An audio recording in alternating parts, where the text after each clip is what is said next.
Welcome to the Blast Zone, the podcast where we dig up the bombs that shook Hollywood and try to find out why they went up in flames. This week, a movie so 90s they should have replaced the soundtrack with the dial-up modem sound.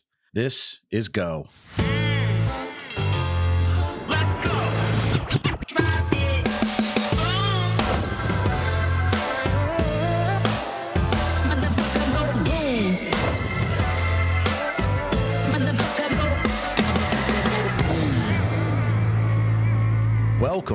Welcome to the Blast Zone. Welcome to the Blast Zone. We are not a podcast about bad movies. We are a podcast about movies that did badly. That's right. I am Jon Drake, in-house film critic of my Letterboxd account. And I'm Ian Dukes. I'm a person with thoughts and feelings, and some of them are about movies. Movies like Go, which we'll be talking about today. But before we get into that, Ian, how are you doing today? Well, I'm personally okay, but the country, the world of which I'm a fellow citizen, is going through some shit right now. Every day we are surrounded by images of violence in our world, whether that's by individuals, by nations. It all kind of points to the unfortunate truth that history is not something that happened in the past. It's still going, and we have to live through it, and kind of shaping up to be not one of the good chapters that we're in. So the thing that I come back to personally, and I say all this stuff to try to help myself cope with it, is I'd look to try to get understanding of how people throughout history might have lived through their tough times, which I suspect most of human history has been tough times. Yeah. So as I tend to do with most facets in my life, I'm feeling around for examples, for models of behavior. Help me figure out how to cope, how to act, how to be the best person that I can be, given where we're at. Yeah, it's a very tumultuous time in world history right now, as we are fond of saying. Sure wouldn't mind living through some precedented times. Yeah. And we are recording this on September 11th, no less. So A little reminder, a little clue. already a date loaded with some recent suffering. I often say in this section of the podcast that I can't imagine things ever getting better again. And I'd love to be proven wrong for once. Wouldn't that be nice? Really, the important thing to do is, and this is hypocritical coming from me because I can't do this, but I know I would be better off if I could, is to log off for a little bit and go out into the world and interact with people there. Yeah. Real people that exist physically that you can hug and not just the nameless avatars on your social media platforms of choice. I agree. I think that's excellent advice. Always well given, always hard to take. I'm not a person who goes out into the real meat space very much, so I will try to take that advice to heart. Not much more to say on my end, except I'm sure we're all feeling a little downtrodden lately. But we've chosen to soldier on. This podcast is one of the things that is good in our lives, and so we are continuing to do it. And we have one of our most favorite times of year coming up, which is Blastober. That's right. The next episode will be the first episode of Blastober. Wow, it's right around the corner. Yeah. Man, I got to get ready to consume more fear and horror in my life. Ugh, I don't think you do. I think you're well trained by now. You're going to be breezing through these movies with no problem. I'm already in the flow. Yeah, but did you happen to watch anything that you wanted to talk about with the listeners this week? I sure did. I watched Task, a brand new HBO limited series. Let's fucking go. Cops versus criminals crime drama. It's brought to you by the creator of Mayor of Easttown, Brad Inglesby, and it's brought to me by the hype man of Mayor of Easttown, Jon Drake. Woo. It stars Mark Ruffalo as a ruffled guy who investigates stuff because that's what he's known to do. But after the one and only episode that's out so far, I just want to make the point that our dude Mark might be getting the show stolen by his co-star, the co-lead Tom Pelphrey. Man, this guy is magnetic on screen. I realized after I watched that I knew him a little bit from Open Range, and he's done turns on some other prestige shows, including Ozark and Banshee. But man, I was sitting there watching him thinking, how has Hollywood kept this grown-ass movie star man a secret from the world? I hope he is not so much a secret in the future, but it's a pretty intense set of dramas that got set up in this first episode, and I'm looking forward to seeing where it all goes from here. Let me wax poetic about Tom Pelphrey for a hot minute, if I might. Please do. I first was exposed to him in season 3 of Banshee, a show I was quite fond of. As I tried to revisit it more recently, I found season 1 less successful than I remembered, but seasons 2 and 3 really still do hold up. Nice. And I think a big part of why season 3 is so good is because of Kurt Bunker, which is the role Tom Pelphrey plays, and some shocking parallels to the role he's playing on Task. He's got some brother issues, but I see. They're a little more heightened, as Banshee is wont to do. And then when Banshee wrapped up, I saw him on Ozark, and he just so fully embodies the characters that he plays, you know, like you never feel like you're watching an actor character act, you feel like you're watching a person live out their life. Yeah. He brings such a humanity to this role that could have easily been a cops and robbers kind of cliche story. I mean, if you built a show in a lab, for me, I don't know that you could come up with much better than Task. Yeah, it's true. Especially with my main man, Mark, investigating some shit, which I love to see. But even he's like a little different. He's usually playing guys at the height of their powers and at the top of their field. And he seems like a little bit of a underachiever in this world. There's a lot to still learn about his background and how he got here, because he seems to be someone with credibility at the FBI, but on the downslope of his career and maybe of his personal life too. Yeah, he's on some kind of exile due to a family tragedy that occurred that we don't have a ton of details on yet, which I assume we will get more as the show goes on. I mean, I did think it was a little heavy-handed how the show was just dropping in references in the first scene with Mark Ruffalo. Like, he made scrapple for breakfast. He can swing by the Acme, and maybe tonight we can go out and get a wood rice. And I was like, oh, you're going to go to Wawa for a hoagie? We get it. You're from Eastern Pennsylvania, man. You don't have to get all the references out of the way in the first scene. I mean, Brad Inglesby loves that shit, and he knows that his audience eats it up. I mean, Mohr had the healthy dose of the Delco accent, which this show does as well, which is fun spice on top of a show to hear people talk that way. But if you remember, Mohr was pretty heavy-handed with getting hoagies from the Wawa, so like he's not shy about slathering the Pennsylvania sauce on his dialogue. And our boy, Chris Ryan of the Watch podcast, had an interesting take on the Delco accent and also the Baltimore accent, which is that the ports in those towns brought people from all over the world, which heavily influenced how people in those cities spoke. And that kind of makes it easier for foreign actors to mimic those accents as opposed to a standard American accent. And we gave Kate Winslet a ton of credit for being able to do a Delco accent. But what CR is positing here is that there's maybe something recognizable in those accents that they can grab onto that makes it a little easier, which is interesting because a lot of the characters on this show are played by actors who are not from Delco and not even from America. Yeah, I didn't know that till you pointed it out. All of them so far doing a nice job at selling me on the setting. Yeah, I mean, there's no world in which I was not going to watch the show, even if it wasn't quite what I was hoping it would be, but it is what I was hoping it would be. So now I'm definitely on board. It's another good one from Inglesby. Boy doesn't miss. I hope Gavin O'Connor comes back to do some directing like he did for Mohr, though, because we love some Gavin O'Connor. It's our boy from Warrior. Yeah. Speaking of Warrior, that's not a good segue because the next movie I'm going to talk about has nothing to do with that. I've been a movie watching Warrior myself, though, putting in the hours in the movie gym, aka my couch. I've watched more movies in the month of September than I think I did in the month of August, and it's only the 11th. But the one I wanted to talk about was a movie that actually was released in 2024. It got very little fanfare, even though it seems like it's got a decent budget and a lot of star power attached to it. It was The Assessment, which is a film by commercial and music video director extraordinaire Fleur Fortune, or Fortune. I don't know if I'm pronouncing that correctly, but either way. And it stars the Scarlet Witch herself, Elizabeth Olsen, Hamish Patel, and Alicia Vikander. And the Alicia Vikander performance is interesting because there's a lot in this movie that reminded me of Ex Machina, but it's essentially the world has been ravaged by climate change, so it probably takes place like 3 to 5 years from now. Yeah. Where you can't have children freely. You have to apply to be approved for having a child. And Alicia Vikander plays the assessor who has to live with you for a week. Olsen and Patel play the couple. She has to live with you for a week and then cast judgment on whether or not you can have a baby. But she alternates between being an adult and having interviews that are on the level with you and acting like a child to see how you react. But it devolves from there. Interesting premise. Bit of a sci-fi drama with some thriller elements. It's got an epilogue to it that I think was mostly unnecessary, kind of a little too handholdy for the type of movie it's trying to be. But everything up until there was expertly done, super well acted, some great cameo appearances, Minnie Drivers in just a handful of scenes, but makes a big impact. Cool. Highly recommend it. It came and went very quickly, like I said, so a lot of people might not have even heard of The Assessment. But if you can get your hands on it, highly recommend giving it a watch. I gave it a 4 out of 5 on Letterboxd. That sounds pretty good. I have to check it out. I like the idea of seeing that particular crew of actors. Yeah, they're all at the top of their game.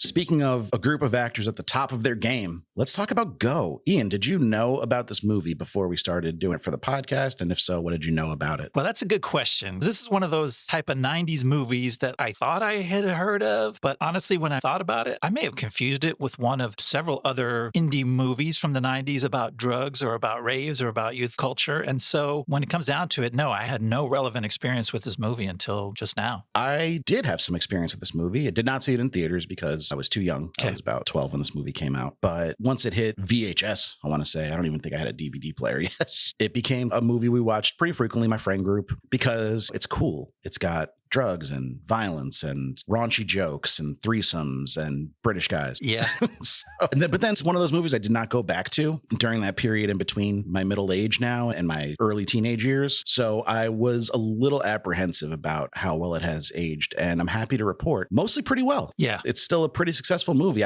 When I heard a lot of people comparing it to other Tarantino ripoffs like The Way of the Gun, I immediately expected the worst because, as you recall, I was not very fond of that film. Yes. And this movie makes a few missteps in the same way that The Way of the Gun did, but overall, it's a pretty thoughtful and smartly written, plotted, and super well acted movie with some standout performances that we're going to have to talk about. Yeah, it's most of a good movie. It's maybe 2/3 of a really good movie. Almost exactly 2/3. We will break down exactly where the movie breaks down, but overall, this is a good movie. It charms you right away with some really fun actors, some cool performances, some cool themes, and it makes some missteps. So it's flawed. It's the work of a screenwriter and a director pretty early in their career and a bunch of actors pretty early in their career, honestly. And so it shows the signs of being early work, but all in all, it's charming and it's a fairly likable movie. Yeah, at the risk of sounding like a Timothy Olyphant hipster, this was a lot of people's first exposure to him, and a lot of people were turned into fans of his from this, but not me. I was already a Timothy Olyphant fan by the time this movie came out. Oh, damn. Because for whatever reason, I saw the movie Scream 2, which he has a prominent role in theaters like 8 times when it was in its theatrical run. I don't know why. I think me and my friends were just bored over like Christmas break and went to the movies every day and there was nothing else out. So I was like, I like that guy. And then, of course, he would later go on to be Seth Bullock in Deadwood, which is the only other role of his I'm interested in. Pretty much the only prestige TV show that you think about when the name Timothy Olyphant comes up. Oh, wait. No, it's not. He was, of course, Raylan Givens on the magnificent TV show Justified City Primeval. Oh, I've heard of that. That's a revival of an old show with some other guy. Oh, wait. No, he was also in the original Justified as Raylan Givens, and that's our Justified crossover of the week. Justified crossover of the week. The biggest one. The biggest possible one. The bullseye. We hit the target this time. Brought Raylan Givens himself into the zone. For the second time, because he was on the Gone in 60 Seconds episode as well. Oh, right.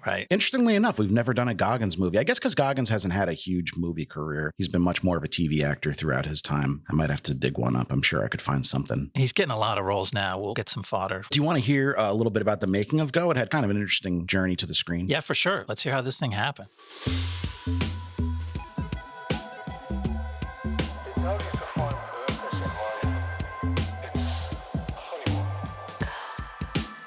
Doug Liman followed his indie breakout swingers with something leaner, meaner, and weirder. Go. Released in April 1999, the film had a $20 million budget and managed to take in only $28.5 million worldwide, leaving an estimated $10 million loss. Do not pass Go. Do not collect $10 million. Critics loved it, though, giving it a 91% rating on Rotten Tomatoes. The project began with writer John August, who originally conceived the Rana storyline as a short film called X. Inspired by a Sunset Boulevard grocery store and a night gone wrong, August eventually expanded the script into 3 interconnected stories. It was the right script at the right time. Studios were still snapping up specs, and August wanted to show he could write something versatile that could be marketed as a comedy, thriller, or even an action movie. Go figure. Lyman, riding high off the bus from Swingers, turned down bigger studio projects to make Go instead. He wanted the challenge of a smaller, trickier film and leaned into guerrilla-style filmmaking. Was it Gorilla style? He shot handheld, sometimes without permits, and picked real-world locations that gave the movie a grime and grit. Ironically, when producers paid the grocery store owner for permission to film, the owner used the money to clean up the place. The crew had to pay again to make it look run down. Go back, go back. Casting director Joseph Middleton pulled together a mix of rising talent. Christina Ricci was originally cast as Rana before scheduling conflicts forced her out. Sarah Polley, who wanted to stick with serious dramas, resisted but eventually signed on after meeting Liman. Katie Holmes had just filmed the Dawson's Creek pilot and was barely known, and Timothy Olyphant was only a late addition after being fired from another film. Melissa McCarthy made her screen debut thanks to Jennifer Coolidge's recommendation. For a movie about a chaotic web of drug deals and bad decisions, the ensemble became one of the film's lasting legacies. The movie dropped into theaters on April 9th, 1999. Go forth and prosper. It opened in 6th place with $4.7 million,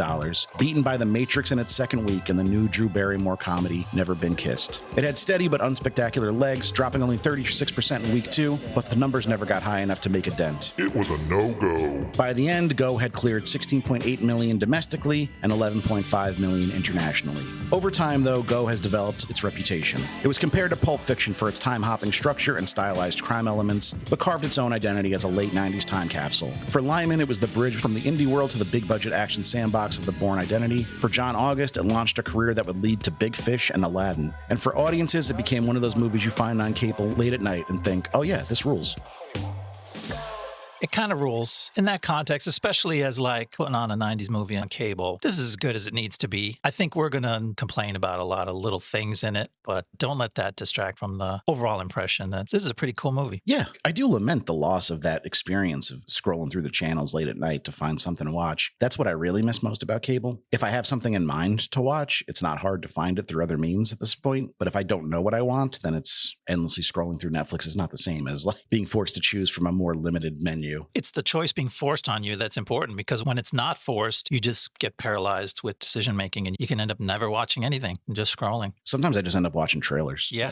I love watching trailers, but eventually you got to watch the movies affiliated with the trailers too. It's kind of a fun treat to see the expanded world of the trailer. Yeah, this movie, it's interesting that it was up against a lighthearted rom-com in the Drew Barrymore movie. What was that called? Never Been Kissed? Never Been Kissed. Because this movie, despite being a hard-edged, grittier look at young people's lives, I feel like one of its issues and one of the places it struggles is that it leans back away from the grittiness at a bunch of times and tries to be cute and charming. For all the amount that people compare this movie to Pulp Fiction, the movie that came to mind for me is Empire Records. And obviously I'm Blast Zone pilled. I get Blast Zone movie vibes from all the movies I watch, but it has that feel of like lighthearted 90s ensemble, coming of age, finding romance kind of movies when it's also got all this other shit, gunplay and sex and drugs and crime in it. Mostly in one section of the movie. So it does work as kind of a low stakes caper / romance movie for most of it, but then they try to introduce some harder edged aspects to it that are not wholly successful. But even like what you would consider the main story, which is Rana's story, which takes up the first act of the film, it has romance, it has hopefulness in that she's like a young person who's struggling and through her grit and determination comes out okay in the end. But like it's pretty dark. She double crosses a nasty drug dealer who's ready to kill her. So like he's kind of nasty. He's not all the way nasty. We'll talk about that though. Olyphant's character is cool in that he strikes an interesting balance, flawed in certain ways, which we'll talk about the third act later. But I think that's one of the things is that the movie expanded itself from a script, like you said, that was just about this main characters that we really like, Sarah Polley's character, Timothy Olyphant's character. It turned into this Tarantino-esque time-hopping thing that had two other sequences in it, and it didn't really get better for that. It ended up good despite trying to take all this other stuff in, because what you really want to see is that first people's story. At least that's what I wanted to see more of. Yeah, I don't think the time-hopping idea is necessarily bad, but I don't think the movie ever justifies the use of the gimmick in this particular movie. Like, it's not necessarily used poorly, but there's just really no need for it. You could have told a linear story and probably been just as successful. I agree. I think you could have probably told the story linearly with a couple flashbacks to fill in those side characters without devoting whole acts of the movie to them. And I would have been fine spending more time with Rana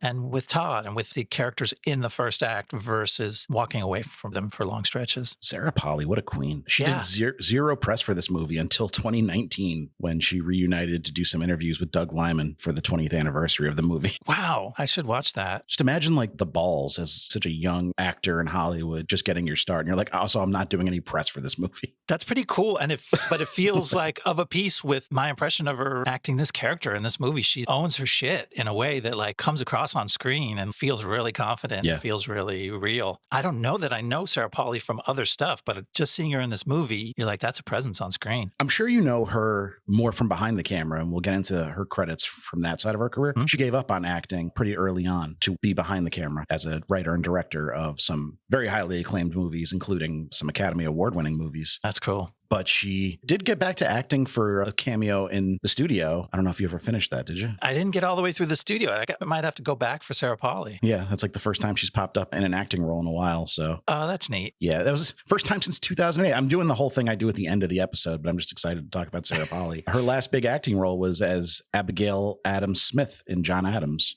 which was the Paul Giamatti starring HBO miniseries. I didn't realize she was in that. She was Abigail Adams. I remember enjoying that a lot. It was slow, but you know, the way it's supposed to be. Yeah. You don't watch the John Adams miniseries for rollicking action. Probably not. No.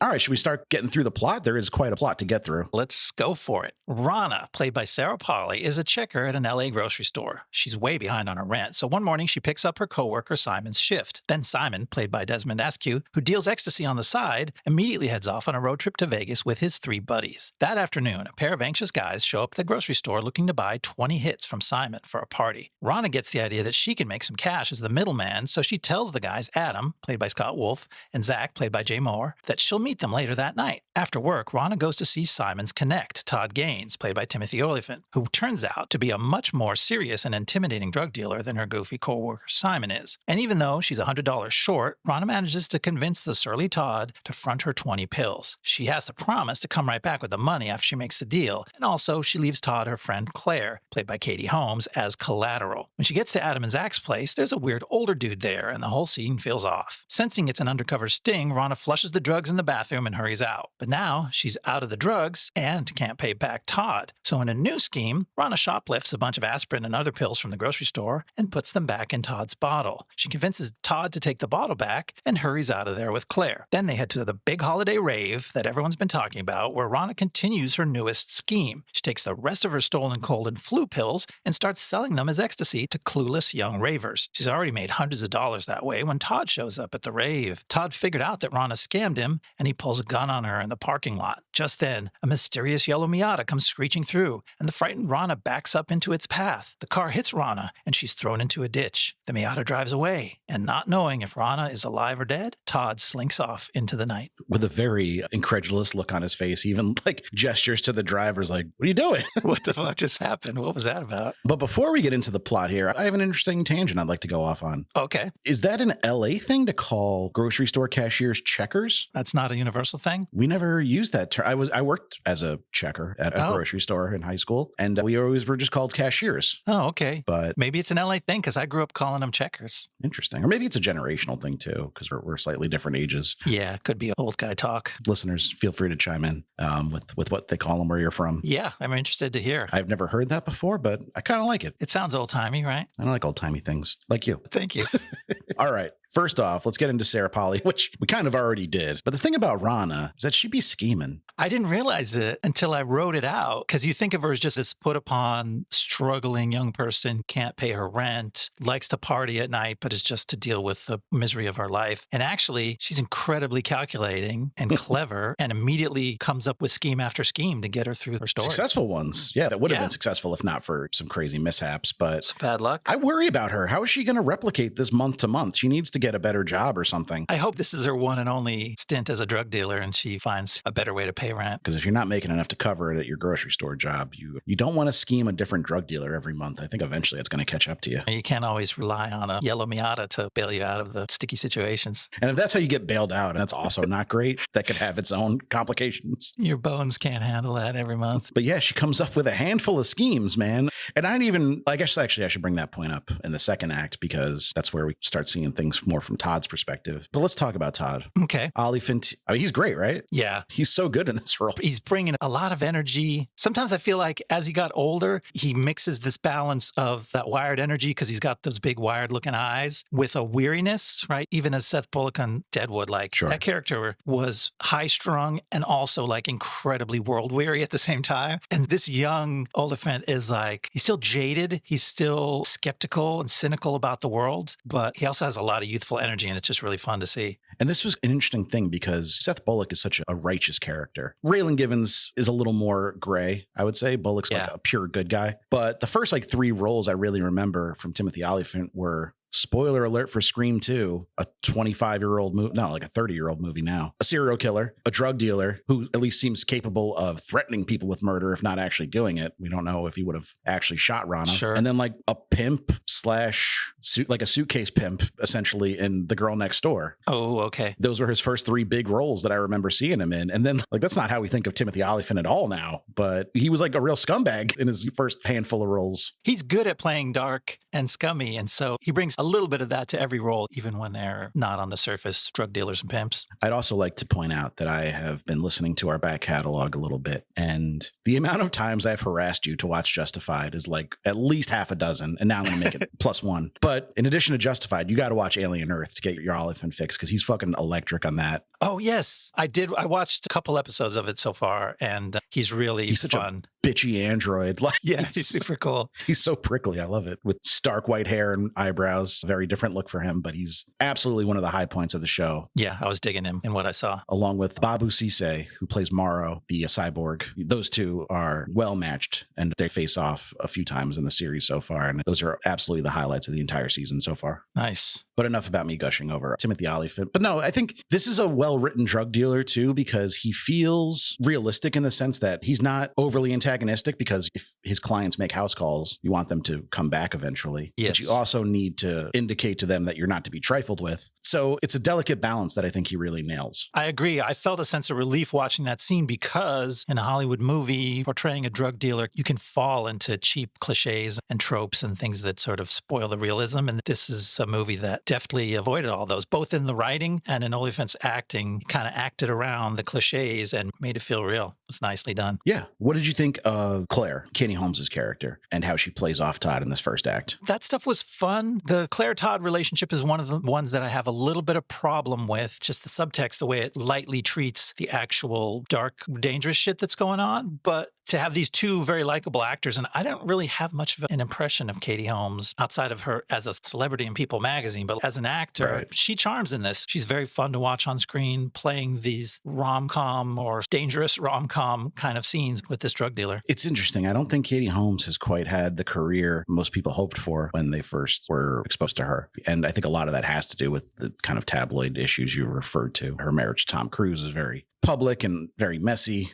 especially around the divorce and custody issues. So I think she willfully took a step back from the spotlight around that time. But yeah, this made me wish we got more of her from this time period, because she's very effective at playing a certain type of innocence, which juxtaposes nicely with Olyphant's low-key menace. But there is a power imbalance between the two of them that the movie seems ill-prepared to deal with. Yeah, there's some creepy stuff. If you go back and really think about the context of this little romance that blossoms between the two of them, there's some icky parts. But on screen, if you just let that wash over you, it's a lot of fun to watch them get together. So we will get to this in deeper detail in Act 3, which is all about Adam and Zach. But we're introduced to this undercover sting that Rana walks into in Act 1. And the movie gets pretty interesting there, because it's a place where the movie is hiding its cards the most from you. And again, an ensemble with 3 more actors that are really fun to see on screen. Yeah, I loved William Fichtner in this role. I think he's so good at playing like an intense weirdo. Yeah. And that's exactly what this character is. But even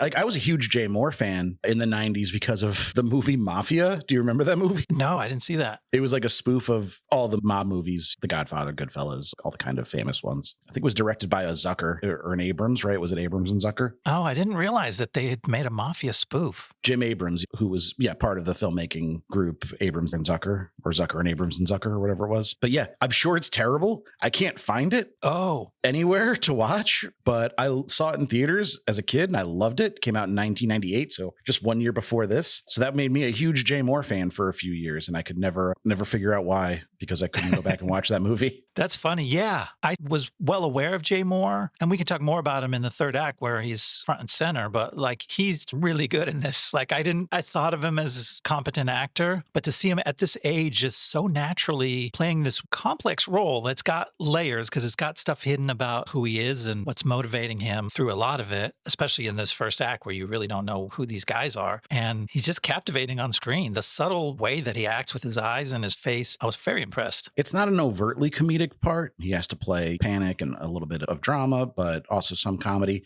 And I think he really nails it. I thought Scott Wolf was hit or miss in some scenes, but mostly okay. But I've always had mixed review of Scott Wolf as an actor for some reason. Okay. He's a super handsome guy, so I feel like he's never had to act that hard. Does that make sense? He is one of those guys where he's kind of like a cutie boy, and so much of his personal energy seems to come through in his roles. Like he can't help but be this sort of bubbly person on screen, which can be kind of off-putting to be around people with that energy. He's got Labrador energy. Right. It's totally that. But for me, it was appealing in this movie. Like he really worked for this role. And since it was a guy who was being forced to be fake in front of people a lot of the time in his scenes, it didn't feel like the actor was being fake to me. It felt like this complex character who was having to play roles in his public life and in his interactions with people. And it just actually helped it for me. And we'll talk more specifically about that when we've revealed what those reasons are. Yeah. The only other thing that I really wanted to talk about, the thing that stood out to me in Act 1 that's worth noting was Liman's filmmaking. It was noticeable in Act 1 how good it is. His choices for filming a lot of stuff, right? He's trying to show the experience of being on drugs, including in this one showy example where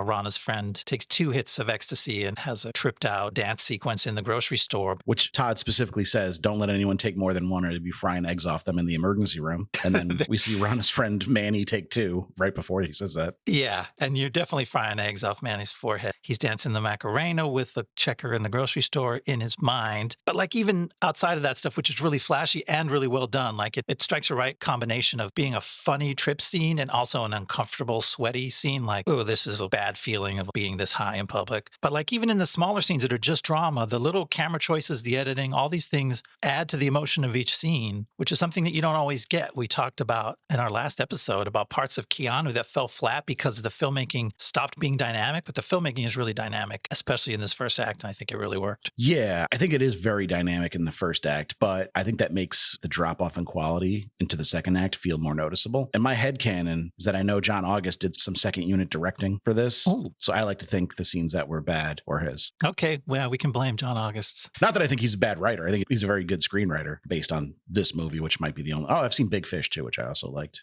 But yeah, he's just not a director. So I'd like to give him the credit for all the bad stuff and Liman the credit for all the good stuff. Yeah, should we dive into Act 2 where the bad stuff starts happening? Might as well. Let's rewind back to the start of the day and see it again from Simon's point of view. He's driving to Vegas with his 3 friends, 2 annoying idiots, and the cool, likable Marcus, played by Taye Diggs. Arriving at the hotel, the 2 friends immediately get food poisoning, while Marcus and Simon head out looking for some action. Simon crashes a wedding, then goes upstairs and has threesome sex with 2 of the bridesmaids. But he has to run out in a hurry when the hotel room catches fire during their drug-addled sex romp. Then Marcus is mistaken for a valet and handed the keys to a Ferrari. So he and Simon use the car to drive to a strip club recommended by Simon's good buddy and drug connect Todd Gaines. Along the way, Simon pockets a gun he finds in the glove box. Despite Marcus's strong advice, Simon immediately asks a pair of strippers to take him to the champagne room. And despite warnings from the bouncer, Victor Jr., Simon immediately gropes the woman, giving him a lap dance, so Victor Jr. comes in and proceeds to give Simon a beating. And Marcus gets into the melee as well. But Simon ends the fight by whipping out his gun and shooting Victor in the arm. Frightened by the trouble they've gotten into, the 2 guys flee back to the hotel to grab their friends and bail out of town. But the bouncer, Victor Jr., and his dad, the club owner, Victor Sr., played by J.E. Freeman, are in hot pursuit. They go on a wild car chase through the streets of Vegas that ends with both cars totaled. Nevertheless, Simon and the boys somehow manage to drive home. However, due to the fact that Simon used a credit card he borrowed from his friend, the angry father and son are on their way to L.A. in search of revenge on one Todd Gaines. It really does sound like a whole new movie and like a complete movie. Like he should have done Act 2 as its own movie. It doesn't have to be related to anything in Act 1. It really isn't, too. It just barely is. It sets up some plot points, like it gets Todd in trouble, but then that's so briefly that it doesn't feel like it mattered at all. Yeah, that's sort of waved off. It is hard to say what the point of this second act is. And the second act doesn't know its point. One of the problems that I have with it is that it starts out going, now we're going to learn about Simon. First of all, it's like, why? Right. He wasn't likable in his scene at the beginning. And so now we have to leave Rana, who we've already fallen in love with, to spend time with Simon. He asks Rana for oral sex twice in about 40 seconds when we first meet him. And that's about the extent of his character. He's a piece of shit. He's a plot device to get Rana the extra shift at the grocery store. But the movie seems to think like, we really want to know what he did in Vegas with his friends. That's not what anyone's invested in at this point. No. And his friends, 2 of them are even worse pieces of shit than he is. I don't know if you have time to even start into Breckenmeyer Myers character, who is a white guy who thinks he's black, and there's a whole scene of him. His great-great-grandmother was black, so yeah. He throws around the N-word willy-nilly and speaks in a very stereotypically like hijacked AAVE, and is overall just one of the most obnoxious pieces of shit ever put on film. And to Breckin Meyer's credit, like, he's supposed to be obnoxious, but there is a point of no return where it stops being fun to watch somebody be obnoxious because they go too far. And he's inconsequential. So then you're like, okay, we were just subjected to him to set the mood, and then he gets sick and is out of the plot for the rest of that section. But Simon is front and center. Yeah. I have this big problem with this character is that he does all this shit that is questionable. And instead of playing Simon as like this dirtbag psycho who's fucked up and laughs when he should be serious, he's played, I don't know if it's Desmond Askew's fault, but he plays him like a hobbit. Like, this is fucking Merry and Pippin kind of shit. Going through Farmer Maggot's crops. Yeah, except he's groping strippers, setting hotel rooms on fire. He's like the cute British guy. He's in there for charm and he's funny and everything he does is funny, but it's not funny. And so there's this big disconnect that makes it like, why are we doing this? And then to add to the big question of what are we doing here in the middle of this movie, the likable guy is Taye Diggs playing Marcus, and he has this whole plot line that's relevant to society. It's about racism and race. He has the fight with Breckin Meyer's character. He has repeated incidents where he's disrespected. He's mistaken for a bathroom attendant. He's mistaken for a valet. Victor Jr. and Sr. both make extremely bigoted assumptions about the black guy, that he's the source of trouble, that he's the cause, and all this stuff happens to him. But it's like, why is this movie about race and racism in the middle? See, I had an interesting, should never say I had an interesting idea because I don't know if it's interesting. That's for you to judge. But I'm interested. At least with the bathroom attendant thing and the valet thing, I do think it makes a statement about racism. I'm not so sure that Liman or John August realized they were making a statement about racism with those specific incidents. Like, I think that was just a visual gag about his suit jacket. It is that. It's partly that. But that's almost racist in the writing. I don't want to go too far in dissecting this. But to say that a black man can't wear colorful clothing in public because then he should assume that these things will happen to him is a dangerous path to go down. I think this is part of the Tarantino mimicry is, I got to put some stuff about racism, about black people, and about how society treats them. As we know, Tarantino, the foremost authority on race relations, he's always handled it so delicately and deftly. I know, that's just one more way that Tarantino No, I'm saying I think that's a good point on your end because Tarantino has always struggled, especially in the 90s. He struggled mightily with anything to do with race. While his success and his cool factor gave permission to all these other filmmakers to be like, I need to do that in my movies. So that's why I feel like that's what they're doing in this movie, but it feels extraneous to me. And not for nothing too, but like Rana is the main character of this movie as much as it's an ensemble, right? Like, we don't have any indication that Marcus even knows who Rana is. Everything should in some sense tie back to her storyline. Yeah. So Simon at least is a very tangential thread that leads back to Rana. Marcus doesn't even have anything to do with that. So everything we learn about him is just window dressing. It's just, it has no thematic tie into the rest of the movie. Yeah, it's one of the loose ends. But he seems like a great guy. It makes you wonder why he's friends with these other people because he seems intelligent and well dressed, and he's a tantric sex god, apparently. Yeah, thank God he's in this section because he brings the movie back down to earth and makes it watchable. Taye Diggs should have had a bigger film career. I don't know why he didn't, but we'll talk about that more later. So speaking of tantric sex gods, Marcus is so good at it that just by mentioning it to Simon, the idiot Simon becomes a tantric sex god. He gets to try it out in the next scene where he has this threesome. But it's another example of like, why did this character who's scummy get rewarded, if you consider that a reward? And Marcus makes a point of saying, yes, tantric sex is great, but it requires discipline and focus and practice. Simon is able to do it the first time he has sex since hearing about it. Right. Didn't get any literature or any kind of... So it feels like there's some hero worship going on with this incredibly obnoxious and destructive person. And I don't think the movie is that sophisticated that it's tweaking you by going, I'm rewarding the worst, stupidest character with the best, most satisfying life. I think it just thinks that's funny or something. No, I did not get a lot of sense of nuance from the Simon character. Like, no. I really dislike him though. And I don't think Desmond Askew is giving a bad performance. At the very least, like, he feels like that guy. He doesn't feel like a guy reading lines. Right. He's a decent enough actor, but every time Simon was on screen, I was having a worse time than if he hadn't been. It gets worse and worse. In the next scene, they get in this Ferrari and Simon finds a gun in the glove box and he's fucking pulling Mr. Bean level, like self-destructive comedy antics with the gun, like pointing it at his face and pulling on every part of it, like just trying to shoot his face off or shoot Marcus with it in a way that's like, it breaks the reality of the film. It's like, this is so dumb. Right. At that point, you're like, this guy is too stupid to be alive. How has he made it to his mid-20s or whatever he is? It's like willful idiocy. It goes too far. Just constantly pointing the gun at your friend's head as he's driving when you have admitted you don't know how to use it or even know if it's loaded. It's not ha-ha funny. If he's being a little reckless with a gun, I think there is a way to mine comedy from that. Yeah. But again, the movie just doesn't know how to dial him back to a realistic point where it would actually be entertaining. No, it cranks it up higher and higher till you're like, stop this. Why are you pushing this bit so far? It's totally reality breaking. And then but wait, there's more. Marcus gives him the most thorough and helpful explanation for how to act in a strip club that Yes. I wish my older brother had given me the first time he took me to a strip club, because not like I misbehaved or anything, but I spent more money than I wanted to because I didn't know how it worked. Gives him an absolute rundown of how to act, what to say. You can order anything you want. Don't order champagne. If you order champagne, this is what will happen. Right. We don't have enough money for that, so don't order champagne, please. And then, of course, he immediately, after having sex for over an hour with these two bridesmaids, yeah, he's immediately too horny to get a lap dance and has to start groping. it's one thing after another. Like, I get that it's a funny punchline. He sets him up. No champagne. Don't order the champagne. Can't afford the champagne. And the first thing he says is, bring me your finest bottle of champagne. And it's like, that makes sense for a youthful character whose horniness just got the better of him, right? If you set it up that like he's never had sex and then he sees a stripper and he loses all control. But that's not Simon. Simon just got out of bed with two women 20 minutes ago. Maybe it's because he didn't come, so Man, there's layers to this. No, I'm trying to be generous to the filmmakers here, but no.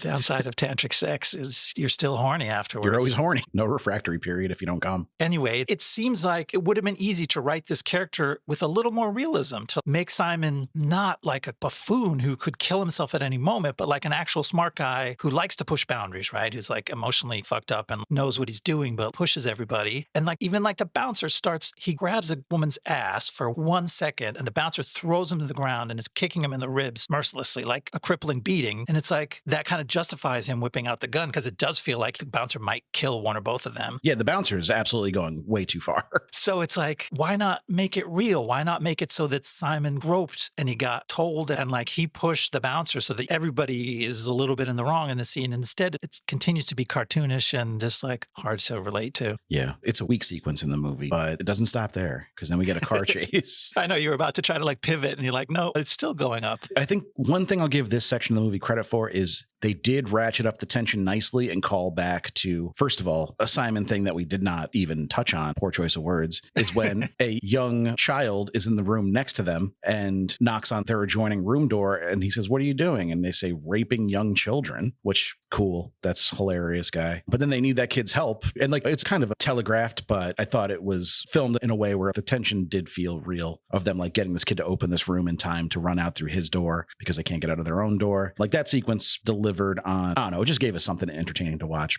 And J.A. Freeman is obviously a scary dude, so at least we had him to latch onto in this act. Yeah, he helps liven it up. Is he at the wheel of the car when the victors are chasing the boys through Vegas? Yeah, and actually when I think it was Marcus that actually turns around and starts firing at the Bronco that's about to ram them, J.A. Freeman does not even flinch. He's just driving straight into it. And I could not help but think he looked like Dennis Farina's Waluigi. You know Waluigi? He's like Wario, but for Luigi. Oh, okay. Because he's like a much lankier version of Dennis Farina, like taller and got longer limbs, which is how Waluigi looks. Okay. But with the mustache and the slicked back gray hair, he does kind of have a Dennis Farina thing going on. He does. A lot of interesting cliches whipped out in that car chase scene, including that one where the good guy stands and fires bullets as the car is bearing straight down on him. And then there's like, oh, you'd never go into an alley in a car chase because you know there's going to be a trash truck coming right across your path just at the perfectly wrong time. And that happens in this scene. And I was like, was it intentionally slapstick? There's like a street sweeper coming across the mouth of the alley that they're trying to leave. He could have slowed down like for 2 seconds and let it pass and then driven out past it, even if he had to veer onto the sidewalk. But instead, Simon revs the car and the rest of the guys grab the wheel from his hand and basically wreck the car. They crash it into the wall and turn it sideways. And it got so silly. I'm like, is Liman trying to make this a joke? I don't know. I couldn't figure out what was supposed to be happening with the slapstick level that things got to there. It's tough to say. I'd like to give it the charitable read because I like Doug Liman as a filmmaker, but only God and Doug Liman know. Only God forgives, as they say. Future episode, maybe. All right. Should we try to bring this one home? Let's go home. In Act 3, we rewind the day again, and this time we see the world of Adam and Zach. It turns out they weren't really eager young partiers in search of drugs. They're a closeted gay couple, a pair of small-time Hollywood TV actors caught by the police on drug possession charges. Now they're being coerced into helping set up a sting on their drug dealer by a cop named Burke, played by William Fichtner. When their dealer, Simon, isn't at the grocery store, they set up Rana instead, but they end up feeling bad about it. And later at the attempted drug deal, it's Zach who tips Rana off to escape the bust by whispering, "Go." After the bus fizzles, Burke coerces the guys to join him and his wife for dinner at their house. Both Burke and his wife Irene, played by Jane Krakowski, make uncomfortable sexual advances towards the guys. But then it gets weirder when they reveal their real motive is to recruit the boys into their multi-level marketing scheme, selling Amway-type products. The guys make excuses and leave. But later, because Burke had raised the topic of infidelity, Adam and Zach realize they both cheated on each other with the same guy, a makeup artist named Jimmy. Finding out Jimmy is attending the big holiday rave everyone's been talking about, the guys go down there to confront him. But in the parking lot, they accidentally hit Rana and flee the scene in their yellow Miata. But they soon realize they've been caught on tape when Adam realizes he's still wearing the police wire. So they return to the scene to dispose of Rana's body, only to find Rana is thankfully still alive. They arrange for some ravers to find her and call an ambulance, and then they slink away. As the new morning dawns, Claire goes to her usual after-party diner to try to meet up with Rana. But instead, she runs into Todd. There, Claire and Todd spark an unexpected romantic chemistry and go back to Todd's place to hook up. But they're interrupted by Victor Sr. and Victor Jr. lying in wait and out for Todd's blood. Thankfully, Todd quickly explains that it was really his friend Simon that they want. And wouldn't you know, Simon strolls right through the door. The Victors want to kill Simon, but after Claire's strenuous objections, everyone decides they'd be happy with letting Victor Jr. shoot Simon in the arm. Later, Claire reunites with Rana, who is out of the hospital. Everything turned out okay, as Rana has made enough money to pay rent, and they all got to go on a big, crazy adventure. I wanted to give you credit, because the listeners can't see this, that you capitalized the word go. They all got to go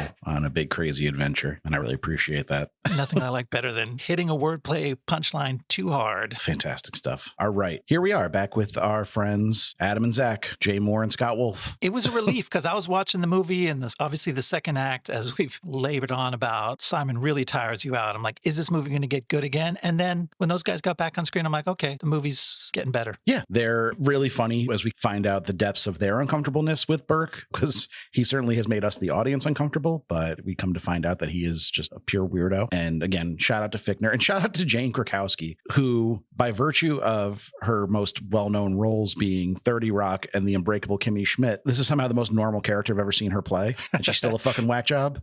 She's great at playing insane people. Great casting up and down this movie. Like you can't find fault with any of this stuff. Yeah, she's got like a lot of weird pent up sexual energy, and her scenes with a clearly gay man, which is a funny bit that either her gaydar is just completely smashed, or it is a little confusing though. Is there dual attempted seduction a play to get these people in their multi-level marketing scheme, or is that just a side story? Yeah, do they also want to be swingers and have sex with them? It's never quite clear. But speaking of gaydar not working, the Adam and Zach twist, which it is a twist. I don't think you're meant to know that they're a gay couple from the start. Right. But I didn't clock them as a couple till way late. I needed the movie to drop clue after clue and hint after hint to finally they're like talking about that they cheated on each other. I'm like, oh, they're a couple. I think the moment the movie wants us to discover that is when they're in the car and Burke is asking him about, how did Zach know your girlfriend was cheating on you? And he has to tell the story in front of Adam about, I found socks that didn't match. And the way Adam responded there, I think that's when the filmmakers wanted us to pick up on it. But I totally do not blame you for not picking up on it, because it is pretty subtle still. Yeah. And to me, that was a good part of the movie, when the movie is hiding something and the twist has a punch. And when I realized it, I went back through those conversations, because Burke takes them through all these conversations about infidelity. And then you realize they're talking about each other the whole time. It adds a whole other layer to that conversation. And it's fun to suddenly clock back through the movie and to reinterpret stuff you heard. So to that degree, I thought that set a twist in this movie. And also the twist that they're the drivers of the Miata, which I didn't clock. But once they're a gay couple, their car makes more sense, because you're trying to figure out who is in this shadowy yellow convertible Miata. Those were fun reveals for me. And that is where I think the movie does benefit from the fragmented storytelling it's trying to do. But like the middle section did just break all the momentum of those sequences. But That's now true. It's nice to because nothing that happens in the middle section section has that overlap into a scene we'd already seen, whereas this section has lots of that, where we get a lot of extra details about stuff we've already seen, but maybe don't fully understand yet. And that's what was missing from the middle section, is some thematic tie back to the storylines we were already invested in. And I enjoyed when we see the undercover scene and Jay Mohr said the name of the movie. I'm like, hey, he said go. Yeah, that was a nice little reveal, but I couldn't help but be a little disappointed by it because I kind of wanted Rana to just have figured it out on her own. Yeah. I mean, they're not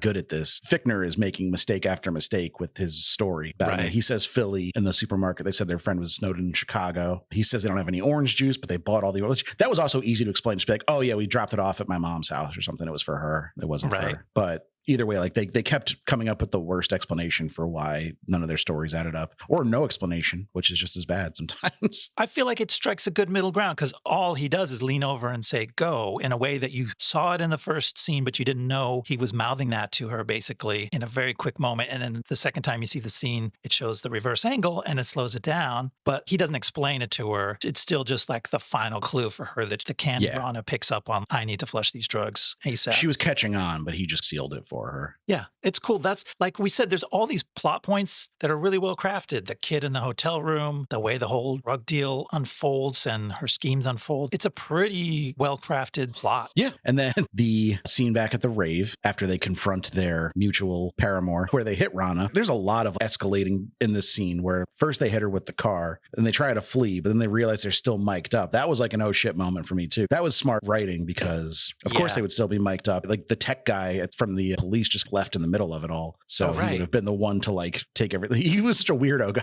I love that performance too. And such like could have been a very inconsequential role, but he brought a lot of strange energy to it that added a little something extra. Yeah, I agree. That was good texture. But yeah, so it keeps ratcheting up the direness of their situation and the terrible decision they have to make, which to the movie's credit, neither Adam or Zach is able to actually go through with what they ultimately decide they have to do, which helps keep them mostly sympathetic. Yeah, they become more and more desperate as the awfulness of this thing takes hold. And I thought the scene where they decide, or they think they've decided they're going to bury her body, so they're trying to lift it out of the ditch. Adam is like, can't go through with it. And Zach is trying to coach him through with this whole rant about, buddy, it's just a scene. You got to help me get through the scene. The wardrobe lady's right over there. Craft Services is making your favorite veggie burgers. Smell the burgers. Like trying to coach him through this scene in this real moment of pure desperation. It was like more really good acting from Jay Mohr, and then really good writing where Adam breaks the spell. He goes, I'm not fucking delusional. And he's like, well, then just grab her arms. Yeah, I thought it was getting a little silly, and the movie clearly was aware of that, so it was able to pull it back enough to make it work. Yeah, that was a smart scene and really well acted. And I like the solution they ultimately come up with. Let's throw her on top of somebody else's car, dump a bunch of garbage on her, and make the alarm go off. Yeah. I don't know if they dumped the garbage on her or if it just was attached to her already. She was just kind of messy from the ditch. And then our friend, bootleg Paul Rust, is the one to discover her. Oh, it's the same kid that she had scammed with the fake ecstasy. Her first customer with the fake ecstasy that does a lot of great door-to-door marketing for her. Like he's canvassing this rave and getting Rana more clients, talking about how good the trip is. That he's imagining because he just took a Sudafed or whatever. But I had to check Paul Rust's age to see if it could have possibly been him. And I don't think it could have been. Not him, but a guy with thick black frames and a funny little side character that helps this rave scene feel real. Yeah, he didn't dip into acting until the mid-2000s. So Paul Rust would have been a little too young for it. But whoever that guy is, he would have a career as a Paul Rust impersonator if he wanted it. We'll never know if that's what he went on to. So then the morning after happens, and we get Claire and Todd's romantic entanglement, which Todd is just having breakfast at the diner, where Claire, it's kind of their rally point. They've always decided if we lose track of each other, we'll meet up at the diner. So she goes there and she saddles up to Todd, which, as you pointed out, as far as Todd knows, Claire's best friend has just been pretty brutally murdered. And not by him, although he was certainly willing to do the job. He was maybe about to kill her. He watched her friend die. And then she asked him, have you seen Rana? And he kind of like doesn't answer. And then they move on from that instantly and have this very cutesy 90s rom-com scene where they trade quirky observations about the family circus comic strip and Christmas presents. And it's like, well, you just really shrugged off something big there and went straight to a wholesome romance. Yeah. And this is where I felt the kind of wannabe Tarantino DNA coming through a lot, is in their conversation about the funny pages. Yeah. But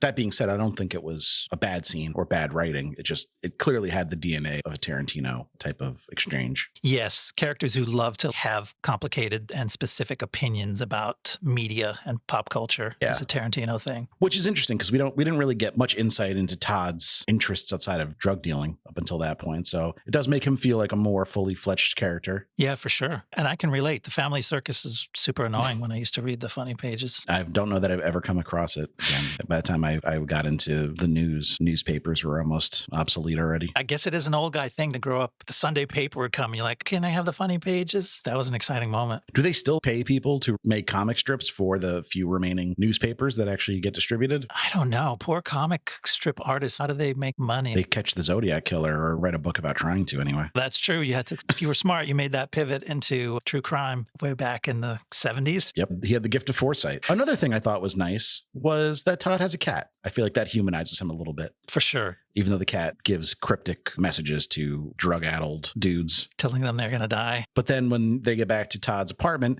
and they can't even make it into the apartment before they're all over each other. Yeah. Making out on the stairs, and Todd's cat shows up. And at first you're like, oh, that's cute. But then he goes, how'd you get out? And then you realize the victors are there waiting for him. How Miller's Crossing coded can you be to get home to your apartment, a shadowy hallway, and look up the staircase and find J.A. Freeman is there with a gun. He's waiting for you with a gun. Like, what the heck? Many such cases. The victors, I thought this scene redeemed them a little bit because it's so stupid. When Simon barges back in and then they decide to just shoot him in the arm and let bygones be bygones. But there is a big difference between grazing somebody's arm with a bullet from 10 feet away and what they're about to do to Simon's arm.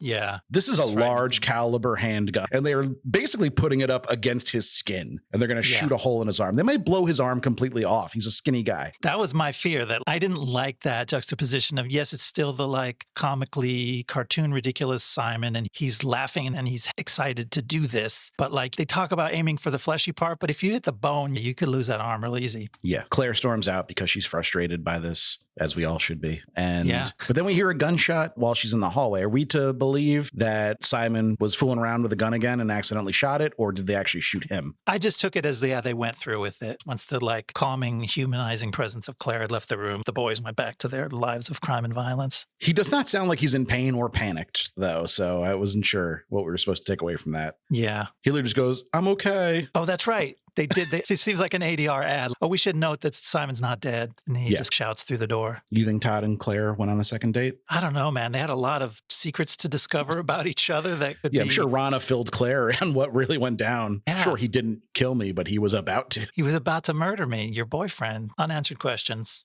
Will be a complicated beginning to a relationship, but maybe not the most complicated we've seen. And that's Go. It went. We liked it. Yeah. I don't think we were too hard on it. We were just hard on the middle act, which deserved it. It's really ambitious and it stumbled in some of those ways, but it didn't ruin the movie's charm, which it still retains a lot of. I would like to hire Topher Grace to do his thing with this movie and make a version of it that just includes the most absolutely important parts of the second act so that we can kind of piece together, like he's done for famously the Star Wars prequel trilogy and the Hobbit trilogy. He has made his own special versions of that, cut out a lot of the fluff. He did that many. I had heard that he had done like a Star Wars edit. I didn't know he kept doing that. I think he's only done it twice as far as I know, but then these aren't out there.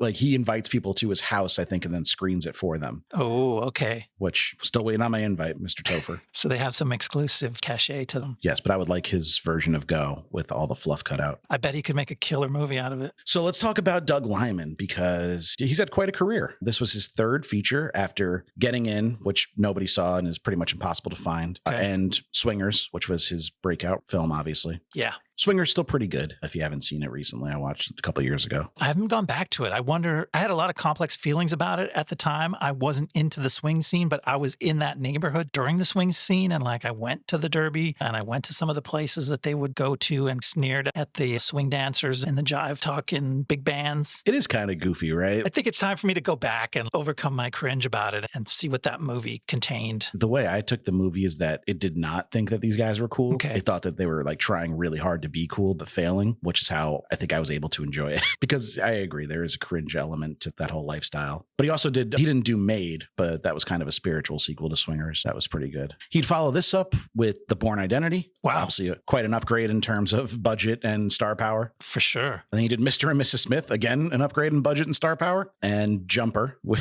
Hayden Christensen. Okay, back down to earth. But Jumper is pretty well regarded. It's kind of a cult classic in its own right. It's interesting to see the development of him as an action director, because this movie has a bunch of action in it, all of which is not successful. Like we said, the middle act not only is not quite up to standards in the writing, but it was hurried, might have been shot by the second unit. So the most actiony parts of this movie are not great, but you can see how he loves fast cuts. He loves fast motion. And that's the Bourne Identity's whole thing. It established this new wave of filmmaking where the camera whips around dizzyingly fast during action scenes. And I think the Bourne Identity was one of the early adopters of shaky cam, which you see a little bit of in Go as well. Yeah. This kind of handheld guerrilla gonzo filmmaking style. He took all that to 11 with Bourne and made a genre out of it. Yeah, very talented action director. I'm a Liman fan overall, but they haven't all been hits. After Jumper, he would do the political bomb Fair Game before Edge of Tomorrow, which is a true cult classic. Just couldn't get a sequel right after it, but there's still always rumors that the one is coming. Ooh, yeah, that movie is so good. Such a sleeper, and such like every time anyone discovers it, including me, I had the same experience. Like, whoa, this movie is really cool sci-fi, really well done, top-notch movie. I saw it in theaters, so I did my part. Oh, you weren't sleeping on it. Look I at was you. not. I always go back and forth on if we can cover Edge of Tomorrow on the pod, because I think it made a little money, just not enough to justify a sequel. It's kind of like in that Master and Commander zone. We should just give ourselves permission just to get to talk about that cool movie. Yeah, whatever. We do whatever we want. And Master and Commander, another cool movie. Totally. All right. And then he would direct The Wall, which was a bomb, but a cheap one. So at least didn't lose that much money. And then he made American Made, which was the movie where Tom Cruise plays Barry Seal, who was a pilot for the Medellin drug cartel. Okay. Which was pretty good. It was kind of a loose interpretation of the facts of that actual time in history, but what are you going to do? There's always going to be some liberties taken. Then he made Lockdown for HBO Max, which was John David Washington and Anne Hathaway, I believe, like a romance drama. Interesting. After that, it was Chaos Walking, one of the big bombs. That's Tom Holland. When you hear the cast of this movie, you will be blown away. It's Daisy Ridley, Tom Holland, Mads Mikkelsen, Cynthia Erivo, Nick Jonas, Damien Bashir. Cost $125 million, made $27 million.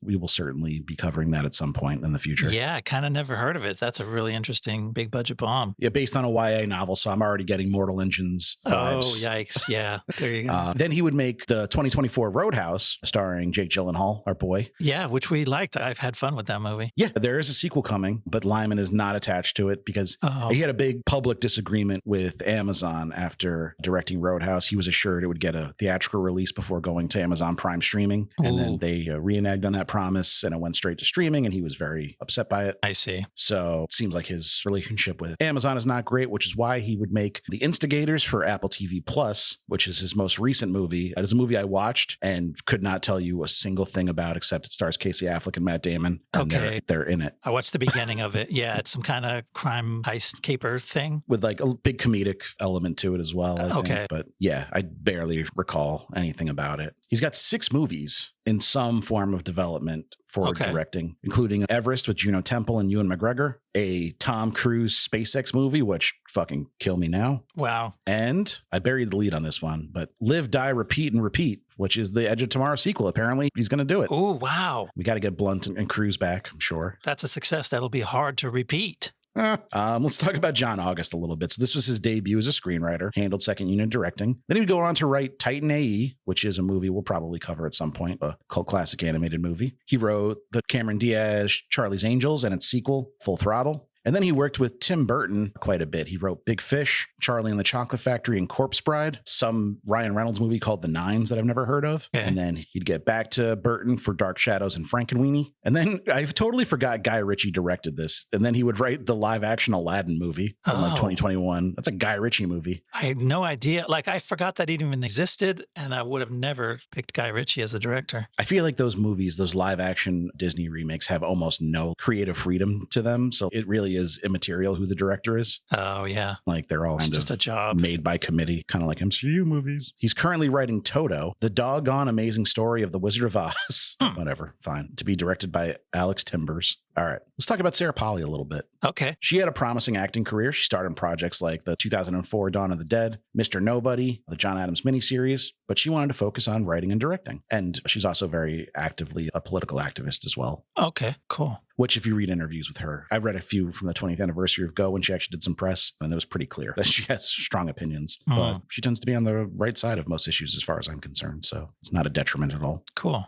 But she wrote and directed Away From Her, Take This Waltz, and Women Talking. Women Talking, of course, won the Oscar for Best Adapted Screenplay. I heard about that one. Yeah, it was a good one. When she had a cameo as herself in Apple TV's The Studio, which I mentioned already. Yeah, that's neat. Jay Mohr, I was surprised at how busy he's been. He makes 100 things a year, it seems like. He's done some dramatic work. He's been in movies like Street Kings, which was a Keanu Reeves LA crime thriller from a few years ago. Yeah, I remember that. I saw Street Kings in theaters too, actually. There you go. Surprisingly. I used to go to the movies a lot. And Hereafter. And then his movie career was in a bit of a slump. He was doing a lot of voice work and a lot of TV work. But then he popped up in the 2023 Nike movie Air about the Air Jordan shoes. And then you know who he's married to, right? Talk about popping up in sports contexts. He's married to Jeannie Buss. Yeah. The owner of the Los Angeles Lakers. Good for him, man. And I assume that helped him get a role in Winning Time as Tom Collins. Oh, okay. But he was good in that too. You got to watch Winning Time as an LA native. I know. I never got up the enthusiasm, but there's a lot there for me, I bet. It's pretty good. It clearly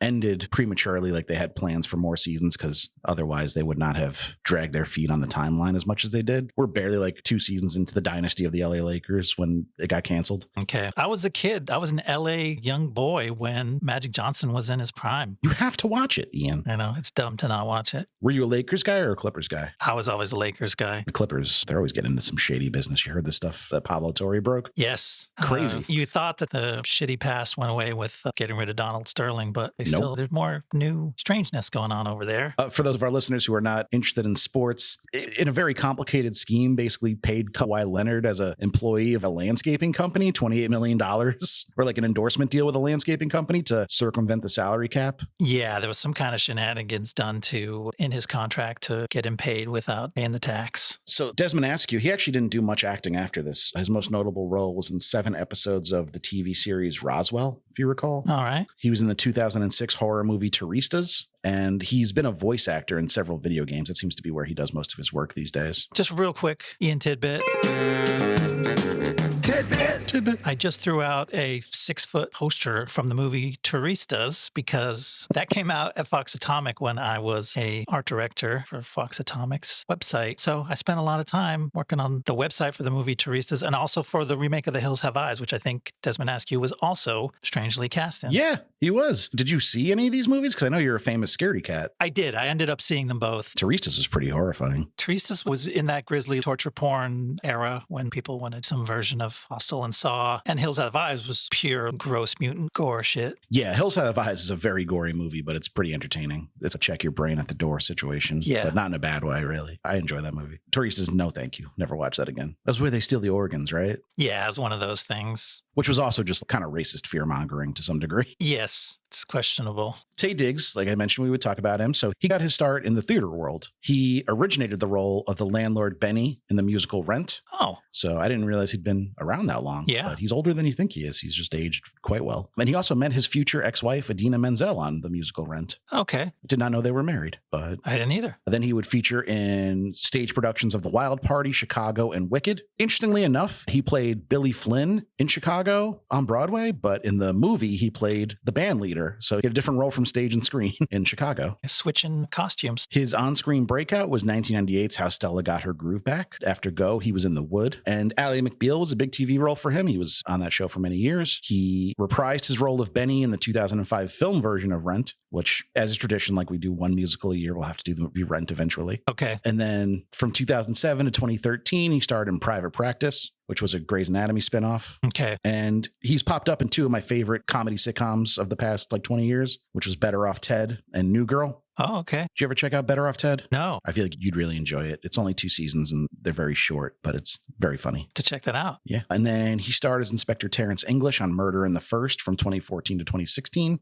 And then he joined the cast of Empire in 2016. He most recently starred as King Triton on the animated show Ariel. And he seems to be mostly doing voice work these days. Interesting. Yeah. Good career. Now, Timmy Olyphant, let's finish with save the best for last. He was that guy at this point in his career. He'd been in movies like The First Wives Club and Scream 2. too. Right. Oh, we've actually covered him twice because he was also in Dreamcatcher. Oh, I forgot about that. Very early, our 4th episode, I think it was. It goes way back in the Blast Zone catalog. It was a lot of fun doing that episode because the movie is absolutely insane. So he did Gone in 60 Seconds and Dreamcatcher right after he did Go. And then he would do A Man Apart, The Girl Next Door, Live Free or Die Hard. And his first major starring role was Agent 47 in the Hitman movie. So he had to shave the spiky hair for his first big role? Or they gave him a very convincing bald cap, but I think that was a real shaved head. On TV, he was a budding star as Sheriff Seth Bullock on Deadwood. He had a sizable arc on Damages, which is a show I always meant to watch but never did, before his iconic role of Raylan Givens on Justified, of course. And then he would also star in Santa Clarita Diet with Drew Barrymore, which is a very funny Netflix zombie comedy. Season 4 of Fargo. And then he's also appeared in some solid thrillers like A Perfect Getaway and The Crazies. The Crazies is a super underrated horror movie from the late aughts. And he also did the Soderbergh show, Full Circle, which I have to watch. I can't believe Timothy Olyphant and Steven Soderbergh worked together and I never saw it. Oh, yeah. And that's a weird sort of a gimmick show where the time and the characters hop around and can be viewed in any order. Was it that one? It was something like that. Yeah, like a choose your own adventure type of thing, which I think that's what put me off of watching it. But yeah, it sounded a little gimmicky. I got to just bite the bullet. And then he reprised the Givens role in Justified City Primeval. And he's having a bit of a film renaissance the last few years. He popped up in Once Upon a Time in Hollywood, Amsterdam, and Havoc. Havoc just came out. That's the Tom Hardy action movie from Netflix. Okay. And he is currently crushing it as the synthetic Kirsch on Alien Earth. Yeah. Very interested in how that show's going to wrap up. That's a show I'm watching like as soon as it drops every week. I'm not wasting any time. I'm really liking it. I think it's a little divisive, but I really enjoy it. Ian, would you like to know what we're covering next episode? I sure would. Too fucking bad. We're not telling them. Oh, no. It's a Blastober tradition. We keep them in the dark till the episode drops. Gosh, I can't believe Blastober's here. Got some good scary movies to watch. I got to get to watching. All right, that will wrap us up for the week. Thank you guys so much for listening. Please remember to rate, review, and subscribe to the podcast. Follow us on Twitter or Blue Sky at BlastZonePod. Email us, blastzonepod@gmail.com if you have any questions, feedback, movie suggestions, or just want to talk about movies. Say hi. I did have a listener write in and tell me that my suspicions about Bert Kreischer seem to be mostly correct. So that was very relieving. Thanks for that note. That was our listener, Cammie. Appreciate that. Thank you, Cammie. We'll see you next time in the Blast Zone. See you next time in the Blast Zone. The Blast Zone.